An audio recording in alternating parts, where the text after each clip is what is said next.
What's up, my peoples? What's up, my peoples? This is the Sunday Journal. The Sunday Journal. I am your host, Vernon Foster, and I got some more secrets for you. So this is actually a old journal. This is when I was like very, when I was doing it the old school way. Now I upgraded to one of these, and today's entry goes back to this is sometime around December. It looks like it's 2014. Yeah, 2014. And really talked a lot about my story, kind of that year, what had some of the things that were going on. And it reads this. It reads, "I am grateful for this year. I made a shift around March that changed my entire life." This is 2014. I was at a low place when Los came through and gave me an opportunity to work with him and the podcast, and we even flipped that into Podparrot, and I hooked up with Brad and Elon, but then I hooked up with Tanner to do the event. It was a very huge deal. Getting a check put in my hand for $4,000 really changed my life, and and for that I'm grateful. I was at a very low place at Firestone. I was drinking, partying every week, and it was starting to take a toll on me. I felt trapped. I was pressed forward, but I pressed forward for a solution. I started to learn e-commerce, how to hire VAs. I brought tons of gigs on Fiverr, created SOPs, hired a developer, started a podcast business, got 3 clients, fired a client, well, actually fired two, launched 2 more podcasts for clients, went to Dallas for podcast movement, um, built key relationships and friendships, went to Sunset Music Festival, lived in Guatemala for a month, and saw some of the most beautiful sights on earth from Sumic Champe. This is a place in Guatemala.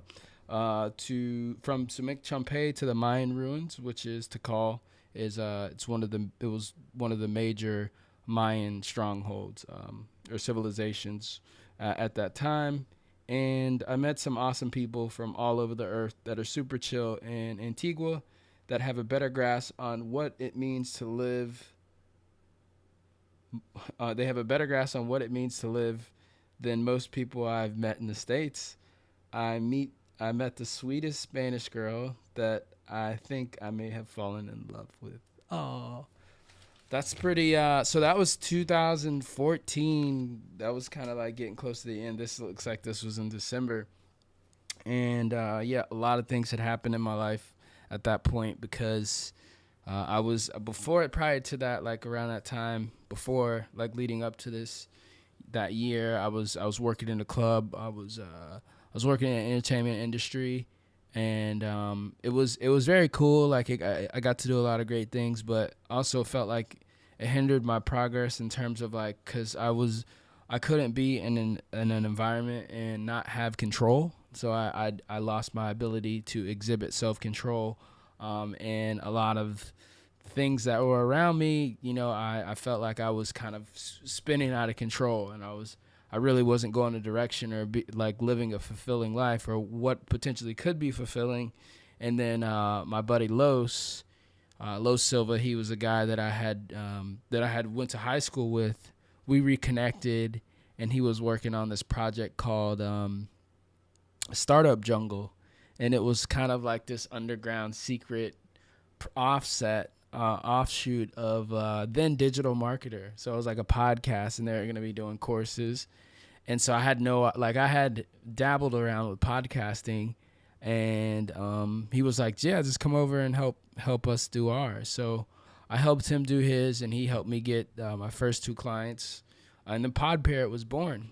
And through that year, I really kind of honed my craft in terms of like learning the production, get my hands dirty, um, and at the same time, I was kind of doing like different jobs, like wherever I could help him out. And then I eventually did an event, and that was really cool because I was able to parlay my event experience uh, from the raves. So I was doing raves, And then I turned around and I freaked it. And then I did like a corporate event. And so I was like, man, okay, cool, corporate events. I got this. I'm going to do like corporate events. It's going to be great. And so I started this podcast called Event Supremacy.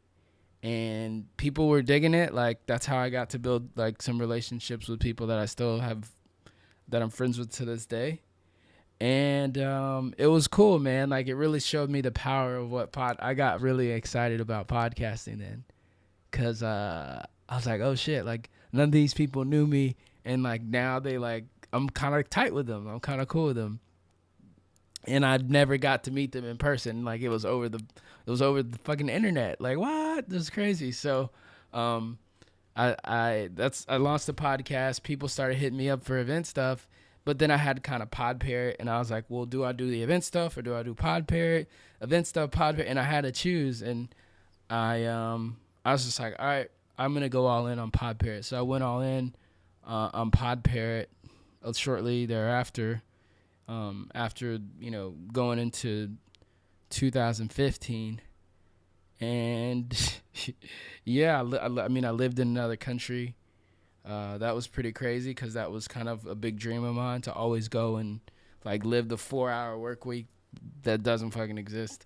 At least I haven't figured out. If y'all figured out, please let me know. And yeah, I went there, lived in Guatemala for a month. I had my own apartment in Antigua, set up there as my base of operations. And I kind of did like freelance stuff while I was doing Pod Parrot, because Pod Parrot, it wasn't like a full-time thing. Like, I wasn't able to eat off of it. So I was side hustling, doing work for whoever, and whatever I could do, basically.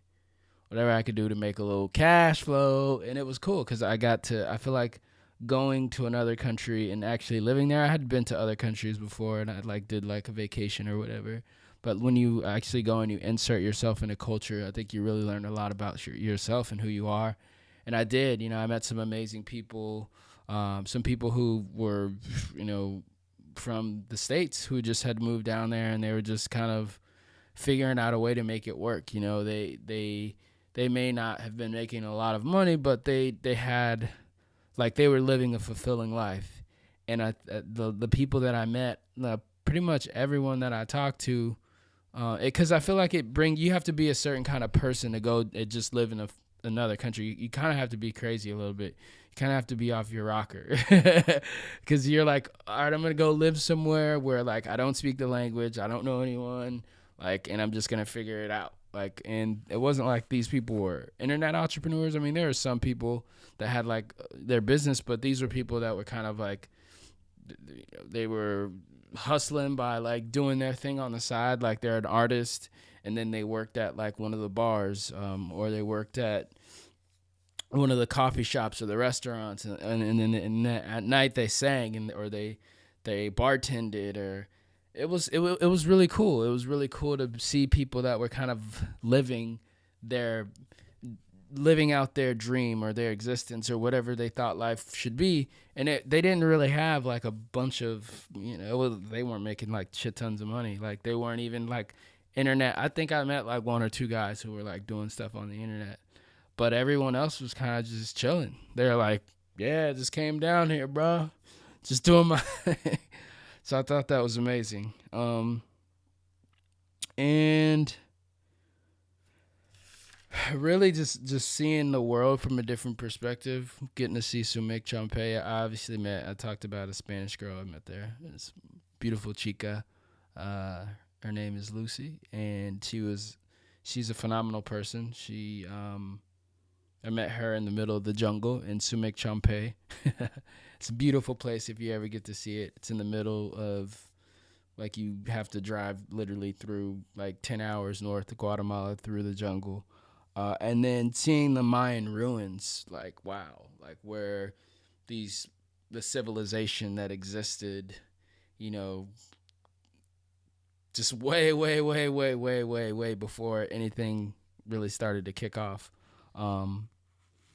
Anywhere, like European is, the European colonization, we're talking about ancient history here, ancient tribes. So it was cool to see that. It was cool to be there and experience that, and it really opened up my world to a new possibility of what was. There was no impossible anymore. I think when you see certain things and you're able to accomplish certain feats in life. Maybe it's for you, it's for traveling. Maybe for you, it's not traveling. Maybe it's just going and standing in front of an audience, right? Like, because if you stand in front of that audience and you can say one or two words, like that blows your freaking mind, like, because that's to you, that's the equivalent of stepping out into the unknown and not knowing what's gonna happen, right? Everybody's watching you. Maybe it's asking that girl out on a date that's been at your work for a year that you've never had the courage to ask. Maybe it's asking your boss for a raise. Maybe it's sending in your resignation letter. But I think there's something to that, right? Because for me, I know what it is, and I've been able to find that. But for you, you have to find that. So I tell you guys all this. This is not a. I don't really know what this is.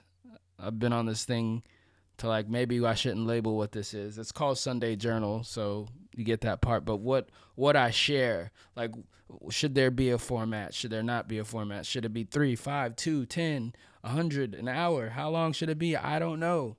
I just know that somehow, some way, there's somebody out there who needs to hear a message, and hopefully this message can reach that person, and you can help out by just sharing this. Just share it, because you never know who's out there who needs something. And we all need something, that's for sure. We all need something in this life. Whether we like to admit it or not, everybody needs something or someone. Sunday Journal. It's your boy, Vernon, the Birdman Foster.